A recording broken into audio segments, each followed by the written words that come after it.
हे भगवान, फिर उसकी गति क्या होगी? आपने तो स्पष्ट कह दिया कि जिसका मन वश में नहीं, जिसकी इंद्रियां वश में नहीं, उसके लिए योग प्राप्त होना कठिन, अर्थात भगवत प्राप्ति होना कठिन है। जो तत्परता पूर्वक संयमित होकर अपने मन को वश में कर ले, वो सुख पूर्वक भगवत प्राप्ति कर सकता है। पर उस साधक की क्या गति होगी जिसका मन, बुद्धि, चित्त, अहंकार ये वश में नहीं है, और वो साधना करता है, नाम जप करता है, सत्संग करता है, स्वाध्याय करता है, पर इंद्रिय विजयी नहीं है, मन विजयी नहीं है। अंतिम समय उसकी भगवत स्थिति नहीं रहेगी, क्योंकि वो मन विजयी नहीं है, विषयाशक्ति है, असावधानी है, अंतकाल में मन परमात्मा में नहीं लगा, विचलित हो गया, साधन से हट गया, परमात्मा की प्राप्ति नहीं हुई।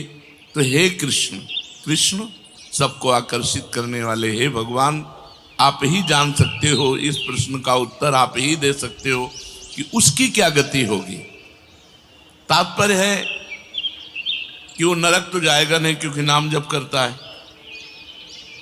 थोड़ा भी नाम जप करता है तो नरक नहीं जाएगा, थोड़ी भी भक्ति करता है तो नरक नहीं जाएगा। अजामिल के प्रसंग में यमराज जी ने अपने दूतों को आदेश किया था कि यदि कोई भी नारायण कृष्ण हरि बोलता है, गले में कंठी बांधे, वैष्णव है, भगवान का दास है, भूल करके मत जाना, तो नरक तो जाएगा नहीं, क्योंकि साधन करता है, नाम जप करता है, पाठ करता है, पर जितेंद्रीय नहीं है, मनोनिग्रही नहीं, इसलिए भगवत प्राप्ति तो होगी नहीं, ये भगवान कह रहे हैं। पर नरक तो जाएगा नहीं, क्योंकि नाम जप करता है, और स्वर्ग की इच्छा नहीं, इसलिए स्वर्ग नहीं जाएगा, और मोक्ष इसलिए नहीं हुआ कि वो मन इंद्रियों को बस में नहीं किया। तो उसकी गति क्या होगी? काम गतिम कृष्ण गच्छति, वो किस गति को प्राप्त होगा?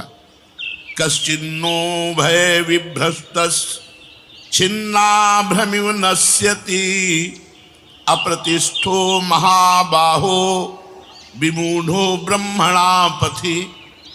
हे महाबाहो, हे अजान बाहु, संसार के आश्रय से तो रहित है और परमात्मा के मार्ग में भ्रष्ट हो गया है, परमात्मा को प्राप्त नहीं कर पाया और संसार के मार्ग को छोड़ दिया है, दोनों ओर से भ्रष्ट हुआ, उसकी क्या गति होगी? कहीं वो किसी बादलों की तरह छिन्न भिन्न नष्ट तो नहीं हो जाएगा? दोनों ओर से भ्रष्ट हुआ, अर्थात संसार मिला नहीं, परमार्थ में भगवान मिले नहीं, तो उसका समय जो परमार्थ में गया, जो भजन साधन में गया, वो सब बेकार हो गया, क्योंकि आपकी तो प्राप्ति हुई नहीं। एतन्मे संशयम कृष्ण छेतुर्मर्हस्य शेषतः त्वदन्या संशयस्यास्य छेता नाहुपपद्यते। हे कृष्ण, मेरे इस संदेह को सर्वथा छेदन करने के लिए आप ही समर्थ हैं, क्योंकि किसकी क्या गति होगी इसका निर्णय तो सिर्फ भगवान कर सकते हैं। इस संशय का छेदन करने के लिए आपके सिवाय इस सृष्टि में दूसरा कोई नहीं हो सकता, इसलिए आप का गति कृष्ण, उसकी क्या गति होगी? भगवान बोल रहे हैं, बहुत सुंदर बोल रहे हैं। पार्थ नैवेह नामुत्र विनाशस्तस्य विद्यते नहि कल्याण कृत कश्चित् दुर्गतिम तात गच्छति। पहली बात है कि उसकी दुर्गति नहीं होगी, ये तो बस पक्की मान लो। वो नरक नहीं जाएगा, वो स्वर्ग नहीं जाएगा, मोक्ष नहीं होगा, लेकिन उनकी दुर्गति भी नहीं होगी। ऐसा नहीं है कि वो दुर्गति को प्राप्त हो जाए। जिसको अंतकाल में भगवान का स्मरण नहीं होता, उसका कहीं पतन तो नहीं हो जाता? अर्जुन का पूछना था। इस बात को लेकर के बहुत व्याकुलता थी कि बेचारा साधन कर रहा है, इंद्रियां बस में नहीं, मन में बस में नहीं, तो अंत समय भगवान का स्मरण नहीं होगा तो उसकी दुर्गति हो जाएगी। तो भगवान कह रहे पार्थ नैवेह नामुत्र विनाशस्तस्य विद्यते। हे पृथानंदन, सच्चे हृदय से जुड़ा था, भगवान जुड़ना देखते। रहत न प्रभु चित चूक किए की, करत सुरत सह बार ही की। भगवान उसकी क्रियाओं को नहीं देखते, उसके चित्त को देखा, हृदय की बात देखी। वो भगवान से जुड़ना चाहता है, वो भगवान को प्यार करना चाहता है, वो भगवान से मिलना चाहता है, पर इंद्रियां वश में ना होने के कारण, मन वश में ना होने के कारण बार बार वो विषयों में फिसल जाता है, बार बार भोगों में पतित हो जाता है। तो भगवान उसका पतित होना नहीं देखते, भगवान उसका चित्त से जुड़ना देखते हैं। रहत न प्रभु चित्त चूक किए की, करत सुरत सरबार हिए की। हृदय की बात देखते, सच्चे हृदय से भगवान में जुड़ना चाहता था। अब उसका पतन नहीं हो सकता, मरने के बाद भी पतन नहीं हो सकता। जितनी उसकी स्थिति भजन में बन गई है, उसके नीचे वो गिर ही नहीं सकता। बहुत बढ़िया बात है। हमारा अगर 100 नाम जप हो गया है तो 101 से चलेगा अगले जन्म में, 99 से नहीं चलेगा।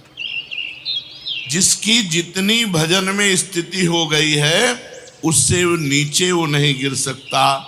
देखो, पहली बात तो दुर्गति हो नहीं सकती, नरक जाना नहीं है, स्वर्ग जाना नहीं है, दुर्गति होनी नहीं है। आगे भगवान बताएंगे उसकी गति क्या होगी। उसकी साधना जितनी है वो कभी नष्ट नहीं हो सकती। चाहे जितना बड़ा पाप बन जाए, उस पाप का उसे दंड भोगना पड़ेगा, लेकिन उसकी साधना नष्ट नहीं होगी। ये इस मार्ग का बहुत बड़ा सपोर्ट है कि मानो हम दिन भर भजन किया, हमसे शाम के गलती हो गई तो बोले दिन भर का भजन नष्ट हो गया। नहीं, आपका भजन दिन भर का वो है, और जो आपकी गलती हुई वो अलग है। गलती का आपको प्रायश्चित या दंड भोगना पड़ेगा, और भजन आपका सुरक्षित है, वो नीचे नहीं गिरेगा, उसकी साधन सामग्री नष्ट नहीं होगी। ये बहुत हृदय को शीतलता पहुंच। हमने जो नाम जप किया वो हमारा सुरक्षित है, नाम जप वो कभी नष्ट नहीं होगा। उसका पारमार्थिक उद्देश्य भी नहीं बदलेगा। उसने उद्देश्य बनाया भगवत प्राप्ति, वो उद्देश्य भी उसका नहीं बदलेगा। हाँ, कितने जन्म लगेंगे ये उसका प्रयास होगा, प्रयत्न होगा।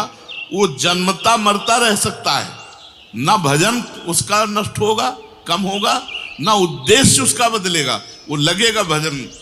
भक्ति बीज पलटे नहीं, जो जुग जाए अनंत, ऊंच नीच कुल उपजय होए संत को संत।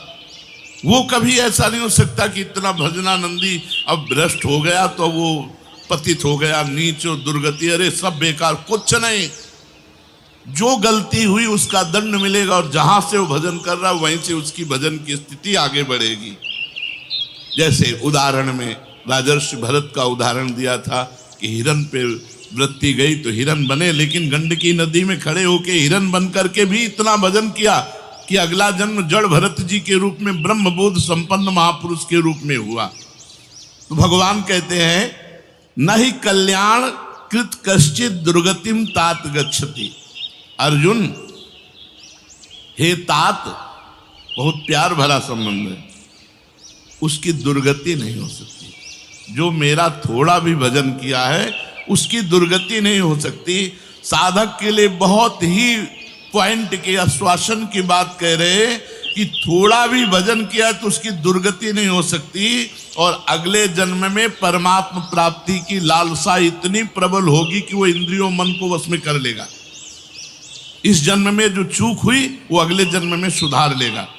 उसकी दुर्गति नहीं होने का तात्पर्य है कि जो मनुष्य कल्याणकारी कार्य में लगा हुआ है, जिसके लिए मनुष्य शरीर मिला है, वो कार्य कर रहा है, भजन कर रहा है, सत्संग कर रहा है, स्वाध्याय कर रहा है, ठाकुर सेवा कर रहा है, वो अपने असली कार्य में लगा हुआ है, पर उसका मन चलायमान है, उसकी इंद्रियां चलायमान, तो उसकी दुर्गति नहीं होगी। कारण कि उसका ध्येय चिन्मय तत्व भगवान में है, इसलिए उसका पतन नहीं हो सकता। मैं उसकी रक्षा करता हूं, तो उसकी दुर्गति कैसे हो सकती है? क्योंकि उसने थोड़ा भी सही मेरा भजन किया है।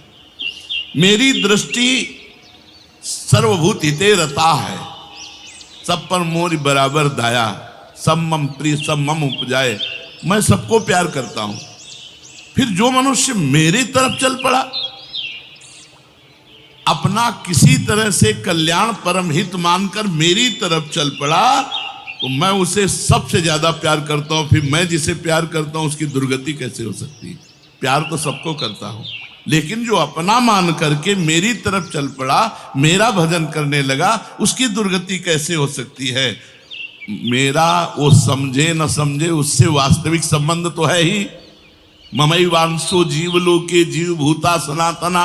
वो भले भगवान से संबंध ठीक नहीं लगा पा रहा, लेकिन भगवान तो जान रहे मेरा संबंधी है, मेरा अंश है। ये संसार के साथ उसका वास्तविक संबंध नहीं है। उसने मेरे साथ इस वास्तविक संबंध को, असली लक्ष्य को उसने स्वीकार किया कि अब इस जन्म में भगवान को प्राप्त करना चाहता हूं, तो चाहे जितना बड़ा गलती पड़ गई हो, अपराध पड़ गया हो, उससे दुर्गति उसकी नहीं हो सकती। भगवान कहे उसका किया हुआ साधन नष्ट नहीं हो सकता। हाँ, वो देखने में मोहित सा लगेगा कि भ्रष्ट हो गया, अब तो कोई भजन साधन नहीं, अब तो भ्रष्ट सा हो गया है, साधन छूटा दिखाई देगा। परंतु ऐसी परिस्थिति में भी मैं उसका साथ नहीं छोड़ता। उसने मेरा भजन छोड़ दिया, मेरा साधन छोड़ दिया, लेकिन मैं उसका, जैसे एक सत्संग में दृष्टांत में देते थे कि जगन्नाथ जी की सेवा में श्रीअंग पार्षद रहते थे, तो उनमें से एक पार्षद वैश्या संसर्ग करने लगे कुसंग के कारण। तो जब सब पार्षदों को पता चला तो उन्होंने बुलाया और कहा, देखो तुम परम पावन श्री जगन्नाथ जी के अंग सेवी हो, या जगन्नाथ जी की सेवा छोड़ो वैश्या का संग करो, या वैश्या संग छोड़ो जगन्नाथ जी का अंग संग करो। तो भगवान की माया से मोहित हुए, साधन से गिरे हुए होने के कारण उन्होंने जगन्नाथ जी का अंग संग छोड़ दिया और वैश्या का अंग संग स्वीकार किया। आश्चर्य की बात कि जब उनका शरीर पूरा हुआ, वैश्यागामी जो अंग संग सेवी थे, तो जब शरीर पूरा हुआ तो जगन्नाथ जी ने स्वप्न में अपने पार्षदों को आदेश किया कि उसकी अंत्येष्टि क्रिया हमारे पार्षदों जैसी की जाए। तो उनका प्रभु स्वप्न में ही कहा कि प्रभु उन्होंने तो आपको छोड़कर वैश्या को स्वीकार कर लिया था। तो बोले उन्होंने छोड़ दिया था, ये उनकी हिम्मत है, हमारी हिम्मत नहीं, हमारा स्वभाव नहीं है, हमारी सामर्थ्य नहीं है। हम एक बार जिसको पकड़ लिया उसको कभी छोड़ते नहीं। तो भगवान यहाँ कह रहे हैं कि कभी कभी वो मोहित हो जाता है, वो साधन छोड़ता, लेकिन मैं उसे नहीं छोड़ता। ये खास बात समझो, मैं उसे नहीं छोड़ता। उसका किया हुआ अपराध, किया हुआ पाप, भले उसको थोड़ा समय दंड भुगताने के लिए, लेकिन मैं उसे छोड़ता नहीं। तो उसकी दुर्गति कैसे हो सकती है? इसलिए घटना घट सकती है। ये तो भगवान कह रहे हैं मनमानी मत करना, कह रहे घटना घट सकती है।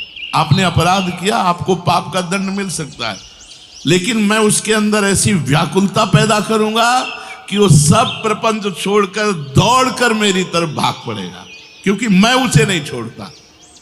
जैसे गोपियों में थोड़ा अभिमान आया, मैं अंतर ध्यान हुआ, लेकिन उन्हीं के बीच में रहकर जहां व्याकुल हुई मैं प्रकट हो गया। तो भगवान कह रहे हैं कि एक बार जिसके भीतर थोड़ी भी साधना चल पड़ी, थोड़े भी संस्कार भक्ति के पड़ गए, नाम जप करना, वाणी पाठ करना, थोड़ा भी भगवत्कार, कर्म चैव तदर्थीयम सदित्येवाभिधीयते, तो उसका कभी पतन नहीं हो सकता जो संस्कार पड़ गया भक्ति का, क्योंकि सत वस्तु का कभी अभाव नहीं होता। तो फिर प्रभु गति क्या होती है उसकी? तो भगवान कह रहे प्राप्य पुण्य कृताम लोका नुषित्वा शाश्वती समाः शुचीनाम श्रीमताम गेहे योग भ्रष्टो भी जायते। आहा, प्राप्य पुण्य कृताम लोकान, उसने गंगा स्नान किया है, उसने नाम जप किया है, उसने वाणी पाठ किया है, उसने ठाकुर सेवा की, तो कोई साधारण है?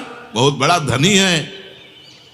भले लोक भ्रष्ट हो गया है, भले इंद्रियां उसके कब्जे में नहीं, भले मन उसके कब्जे में नहीं, लेकिन साधारण जीव नहीं है। वो भगवान का जन है, उसने नाम जप किया है, वाणी पाठ किया है, ठाकुर सेवा की, धामवास किया, तीर्थ अवगान किया, प्राप्य पुण्य कृताम लोकान। जो बड़े बड़े याज्ञिकों को, कि बोले इतने यज्ञ किए, अश्वमेध यज्ञ किए, जो बड़े बड़े याज्ञिकों को जो सांगोपांग करते हैं, उन लोगों को स्वर्ग आदि लोकों पर अधिकार होता है। इसलिए वो पुण्य कर्म कहते हैं तो पुण्य लोक उनको प्राप्त होते हैं। पाप कर्म करने वालों को नरक भेजा जाता है। परंतु साधक पुण्य कर्म थोड़े किए, भजन किए, तो जैसे किसी रास्ते में चल के उसकी वीआईपी व्यवस्था की जाए, ऐसी व्यवस्था उसकी होती है स्वर्ग में। जितने दिन उसको अगला जन्म नहीं मिलेगा, उतने दिन भारी व्यवस्था स्वर्ग में उसकी होगी। पुण्यवताम लोके, जो बड़े बड़े पुण्य आत्मा पुरुष प्राप्त करते हैं, इतनी अमुक यज्ञ की, अश्वमेध यज्ञ की सांगोपांग, उनको उसकी वीआईपी व्यवस्था होगी। प्राप्य पुण्य कृताम लोका नुषित्वा शाश्वती समाहा। उसको शुभ कर्म का परिश्रम, बड़े बड़े परिश्रम करके जो स्वर्ग आदि के भोग प्राप्त करते हैं, उसे न प्रार्थना करनी पड़ी है, न शुभ कर्म करना पड़ा है, न यज्ञ आदि कर्मों का सांगोपांग अनुष्ठान करना पड़ा है। उसकी ना स्वर्ग की चाह है, तो उसकी व्यवस्था होगी। शरीर छूटते ही दिव्य लोक में जाकर के दिव्य भोगों की व्यवस्था, क्योंकि मन चंचल था ना, इंद्रियां चंचल थी ना, मृत्यु लोक के भोगों में ले भोग, स्वर्ग के भोग, सुंदर सुंदर जितने भोग हैं उन सब की बाहुल्यता। वहां भोगों की जो वासना बनी थी उसके अनुसार भोग। मान लो स्त्री की तो एक से एक अप्सरा, दुनिया का सब वैभव स्वर्ग में विराजमान है, त्रिभुवन में खूब भोगने के लिए सब एकत्रित कर दिया। क्योंकि भजनानंदी कोई साधारण थोड़ी है, उसकी वीआईपी व्यवस्था हुई। अब अंत समय से साधन में विचलित मना हो जाने के कारण जो बड़े बड़े परिश्रमों से, पुण्यों से प्राप्त होता है, वो ऐसे स्वाभाविक रूप से रास्ते में प्राप्त हो रहा है। ये उसकी गति नहीं है, ये अयाचिक वृत्ति से उसकी वीआईपी व्यवस्था है कि अब ले जा रहे हैं तो रास्ते में ऐसे थोड़ी कि कोड़ा मारते, पानी भी नहीं पिया रहे, धूप में ले जा, नहीं, सीधे उसको आनंद पूर्वक स्वर्ग आदि लोगों की दिव्य भोग वृत्तियां, जिन भोगों के लिए वो विचलित रहा है मनुष्य साधना करते समय, वो सारे भोग उसको वहां प्राप्त होंगे। वहां रहने पर इतना भोग दिलाया जाता है कि उसकी अरुचि हो जाती है स्वर्ग के भोगों से। मर्तलोक में आके दोबारा फंसेगा क्या? स्वर्ग के भोगों से अरुचि हो जाती है। जहां आसक्ति रही है वो भोग ही भोग, उसको व्यवस्था कर दी जाती है, वो घृणा हो जाती है उसको स्वर्ग में ही भोगों से। इतनी वीआईपी व्यवस्था, क्योंकि अंदर से तो भजन था, उद्देश्य भगवान की प्राप्ति का था, तो स्वर्ग आदि के भोग भोगने पर उसे घृणा हो जाती है। वो अपनी वासना जो अंदर थी, जिनके कारण इंद्रियों मन को जीत नहीं पाया, वो देख लेता है, अरे अब ये तो मर्त्य लोक के भोग है, स्वर्ग के भोग, उसको वहां उसके अंदर घृणा हो जाती है। उसित्वा शाश्वती क्षमा, फिर उसे और ऊंचे लोकों में, अगर समय है अभी, तप लोक, जनलोक, महालोक, ब्रह्मलोक, ऐसे महान लोकों में उसे ऊंचे के लोकों में भेजा जाता है। और वहां भी इसलिए भेजा जाता है कि यहाँ के स्वर्ग के भोगों से रुचि, अब यहाँ के ब्रह्मलोक के भोग देख ले। भजन का फल है ब्रह्मादिक के भोग सब विषम लागत ताई, नारायण ब्रज चंद की लगन लगी है जाई। जब ठाकुर जी से मिलने की चाह लग जाती तो यही इसी शरीर में ब्रह्मादिक के भोगों से भी वैराग्य हो जाता है। भोग भोगने के उद्देश्य से नहीं, क्योंकि जो भोग भोगने के उद्देश्य से जाते हैं उनके पुण्य क्षीण होने पर फिर वो लौटकर मृत्यु लोक में आते हैं, इसलिए वो सीमित वर्षों तक स्वर्ग लोक आदि में रहते हैं। परंतु जिसका उद्देश्य भोग नहीं भजन था और योग भ्रष्ट हो गया है सूक्ष्म वासना के कारण, तो स्वर्ग आदि लोकों में जाएगा, उसका भजन नहीं क्षीण होगा। जैसे पुण्य आत्मा स्वर्ग गया, भोग भोगा, तो उसका पुण्य क्षीण होगा, लेकिन इसका नहीं, इसका तो स्टॉक है, ये तो भागवतिक व्यवस्था है उसकी, ये ब्याज की व्यवस्था है। मूल तो ऐसे ही साधन संपत्ति है। देख लो, कोई घाटे का सौदा नहीं, वीआईपी व्यवस्था होगी। मरने के भी बाद अगर चूक हो गई तो, और चूक ना हुई तो सीधे निकुंज चलना है। वैसे यहाँ चूक हो जाए तो भी निकुंज जाना है, क्योंकि वृंदावन धाम है ना। अगर यहाँ शरीर छूटेगा तो यहाँ स्वर्ग थोड़ी ले जाएंगे, देवताओं का प्रवेश है नहीं, यहाँ तो वृंदा सखी सहचरियों का है। वो बहुत वर्षों तक उसके भोग सुविधा की सीमा नहीं रहती, ऐसी व्यवस्था होती है। अच्छा, जो भोग भोगने के उद्देश्य से ऊंचे लोकों में जाते हैं उनको फिर पतित होना पड़ता है, लेकिन ये योग भ्रष्ट जब ऊंचे लोकों में जाता है तो पतित नहीं होता, उसकी साधन संपत्ति प्रकाशित रहती है ज्यों की त्यों, और उसका सद्भाव जागृत रहता है। सब मिथ्या है, भगवान मिथ्या करवाते करवाते ब्रह्मलोक तक के भोगों का मिथ्या। अब उन सुख भोगों को भोगने के बाद शुचीनाम श्रीमताम गेहे योग भ्रष्टो भी जाते। अब यहां जब प्रकट हुआ, कब उसका जन्म होगा? कोई सीमा रखी जाती है? अरुचि सीमा रखी जाती है। जब तक उसे भोगों में अरुचि नहीं होगी तब तक ऊपर के लोगों को भोगों में उसे रखा जाएगा। नरक वरक तो जाने की बात नहीं, वीआईपी भोग। जब अरुचि हो गई, अरुचि होगी ही, क्योंकि वो भगवान का भजन करता रहा है। वो ऐसा नहीं कि अब विश्राम मान ले कि अब अप्सरा मिल गई, विमान मिल गया, स्वर्ग मिल गया, अब यही नहीं। उसकी यात्रा नहीं रुकेगी, उसका भजन उसको कचुटेगा, उसके अंदर जलन पैदा होगी, अशांति हो जाएगी। ये सब भोग नहीं चाहिए, मुझे भगवान चाहिए, चलो ब्रह्मलोक। वहां भी ये नहीं चाहिए। तो अब शुचि नाम श्रीमताम गेहे योग भ्रष्टो भी जायते। अब योग भ्रष्ट जब मृत्यु लोक में लौटा तो जगत पूज्य घर में पैदा हुआ। जगत पूज्य घर में श्रीमान, सारा संसार जिसे झुके, ऐसे घरों में पैदा, उच्च कुल, भक्ति संपन्न। श्रीमान का मतलब होता है, एक लौकिक शब्द होता है वैभव संपन्न, लेकिन भागवतिक वैभव संपन्न महापुरुषों के घर में उसका जन्म होता है। और लौटने का कारण जो है, उस कारण को भगवान जानते हैं,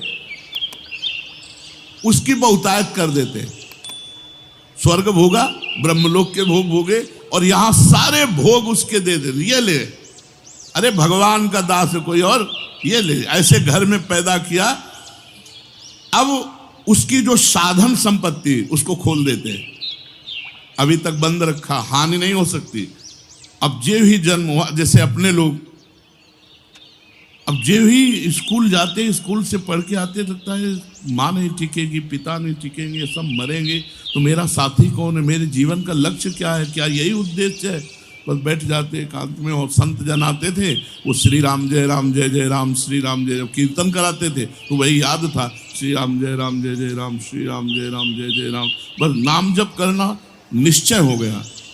13 वर्ष के उसको भागो। ये देखो, उत्तम कुल ब्राह्मण के घर में, और पूरे साधु महात्माओं का सानिध्य, और पिता पूरे स्वयं महात्मा नंगे पैर हल जोतते, बड़ी कठिन परिश्रम के द्वारा वो उदर पोषण करते। और संत महात्मा 8-8, 10-10 संत महात्मा दरवाजे पर। बच्चापन से ही क्या बन कि अब मुझे संसार से भाग। किसी ने हमें सिखाया नहीं, भागो संसार से और भगवान की प्राप्ति करो। तो मनुष्य जन्म में जो ही जन्म लिया से साधन संपत्ति खोल दी गई। अब वो साधन में एकदम चिपक गया, क्योंकि पीछे जहां चूक हुई थी वो ऊपर से नीचे तक सब समुदाय भोगों का देख लिया। अब उसका अंतःकरण साधना से परिपूर्ण होने लगा। वो जो अंकित संस्कार भोगों के थे वो अरुचि पैदा हो गई। योग भ्रष्ट अज्ञात रूप से पुनः ऐसी साधना में लग गया जिसमें किंचन मात्र भी इंद्रिय और मन का मनोरंजन नहीं, पूर्ण इंद्रिय विजेता, पूर्ण मन को संयम में करके। अब वो ऐसी योग भ्रष्ट जो पुरुष था, श्रीमानों के घर में जन्म लेकर के वो भोगों में फंसेगा नहीं, पुनः भजन में बड़ी तेजी से चल देगा, और ये उसका आखिरी जन्म होगा। तेजी से भजन करके वो भगवत प्राप्त हो जाएगा। तो अर्जुन जी ने पूछा था कि फिर क्या उसका पतन हो जाएगा? जो भगवान का भजन करता है, भगवत प्राप्ति नहीं कर पाया, मन वश में नहीं हुआ, इंद्रिया वश में नहीं हुई, तो भगवान ने उत्तर दिया, वो ऊंचे के लोकों में जाकर खूब सुख भोग, जिन भोगों के लिए लालायित रहा था वो सब भोग मिलेंगे, और अंत में श्रीमान के घर में, कुलवानों के घर में जन्म लेकर भक्ति का ऐसा वातावरण मिलेगा कि जन्म से ही भगवान के भजन में लगकर वो इस जन्म में भगवान को प्राप्त कर लेगा। शेष चर्चा आगे। श्री राधा वल्लभ लाल की।